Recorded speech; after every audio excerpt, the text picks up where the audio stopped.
İnsanın üç ölçü vahidi var. 1, 2, 3. Allah Teala sana bunun üçünü de verir. Tükü töküp gözü üstüne gözü dörtmüşsün. Buna ne lezzet alırsın onları? Göstericileri körlamısan, ya antropoloji görkemi körlamısan oğlum. Dağınıq saç xoşlayıram. Bizim ağzının yüzünden götür duvağı, qoy açıq görünsün ayın qabağı. Açıq yaşamışdı bizim dənələr, sarayda abala kəfən pərdələr. Bu uşaqların hamısının gözü görünmür, alnı görünmür. Ne olacaq bunlar? Saç düzümlərinə və geyimlərinə, yəni irad tutmağa ehtiyac yoxdur. Onlara dəstək olub Elmi bir yox, sənət dünya yoluna. görüşü yox, təhsili yox. Onun geyimi nə olacaq? Onun mənə cəmiyyətə Yenə göstərdiyi də nə olacaq? əlaqəsi yoxdur geyimlə.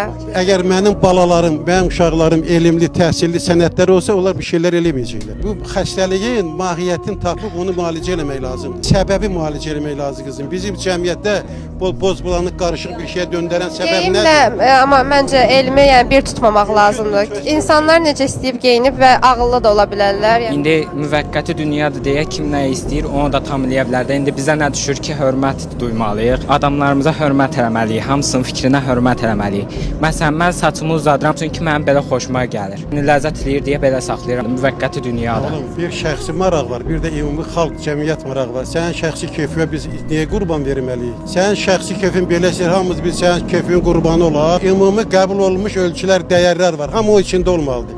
Sen biraz orada, bu biraz burada, ama ümumi kanuna uyğunluq nəzəriyyəsini pozmaq olmaz mənim balam. Cavansa böyüyəndə başa düşəcəksin inşallah. İndi həm də mağara adamı deyilik. Şeir bilirsən? Nə şeiri? Nə şeir yok. Şeirin necə nə şeir? Şeirin Ay, ne bilirsən, olmur ki? Gel. Yox, bilmirəm. Ged 2 dənə şeir öyrən, bir dənə kitab oxu, bir dənə filmə bax, bir Vaxtı dənə olanda muzeyə get. öyrənmişəm də, onu Bir birinci dəfə sinif çıx qurtarmışam. cəmiyyətdə gəl, təbiətin gözəlliyinə bax. Onda görəcəksən ki, təqlidçilik nədir, əsl təbii gözəllik nədir.